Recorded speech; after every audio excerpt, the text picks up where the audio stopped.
Ms. Moore. Good evening. Thank you for allowing us to come into this room and at least have some say.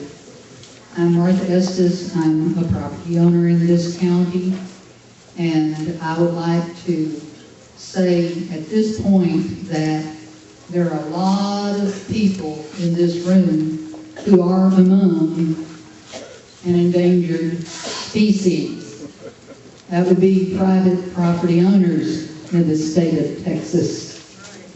And if you want to understand,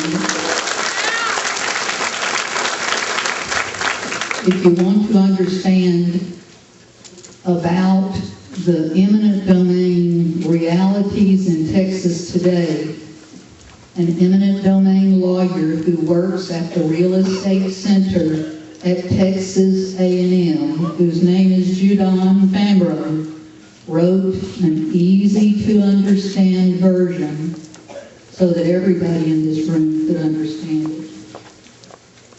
And that's available. I'll get it out of my car as soon as I finish speaking. And it tells us that in 2004, in July, that eminent domain condemnation changed in Texas due to a Supreme Court, the Texas Supreme Court judgment in a case called Hubanic versus San Jacinto Gas Pipeline. And it's kind of boresome if you try to read the original opinion, which was 15 pages long. But I interpreted it for citizens in this county, and then the Farm Bureau had Mr. Fambro do an understandable version. So I'll share that with you before I leave tonight. But it says that the state no longer has to negotiate. The state does not have to tie what is offered to the landowner to any particular appraisal. It says that he's an eminent domain specialist. He works at probably the most prestigious real estate center academic version in the state. I want to ask,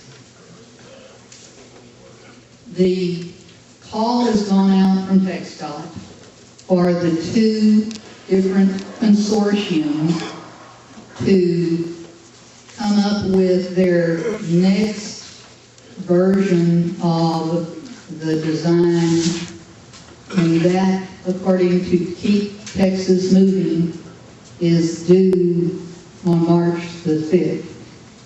Is TXDOT going to remain wed to funding this corridor through the CDAs, the public-private partnerships? One of those consortiums is Centra with some partners, and the other is ACS, which is also a Spanish entity. Now, don't get me wrong.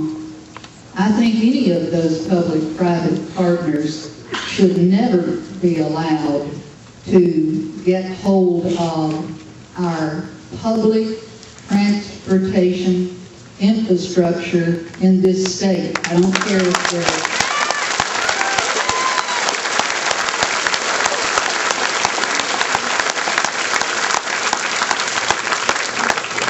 I've done my homework. I want people to have information. That's the only reason I come into this room. I want to go back to my property and lock my gate behind me and not be bothered by the state of Texas.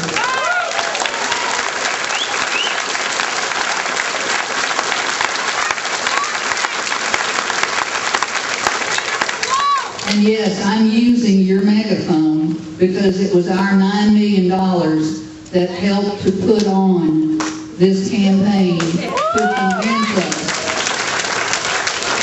And I'm not ashamed of it because I have done my homework. I'm not a myth. I'm standing in front of you, and I am an endangered species. And when the people in this state wake up to that, I think we're going to have some reckoning. But until that, we've got to go to 2009 and change some laws in Texas and wipe 3588 and all its different ramifications off the books.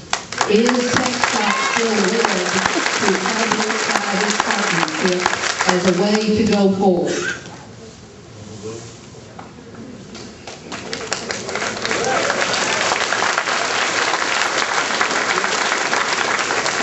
Yes, we are moving forward with bringing on board a developer partner. And yes, we have two consortiums that submitted proposals that were shortlisted, one being Centra, and the other consortium is a consortium made up of Zachary Infrastructure and I believe ACS. But Zachary Infrastructure is the prime developer. Right now, those were shortlisted and they're moving forward with developing their final detailed proposals, which are due in March of this year.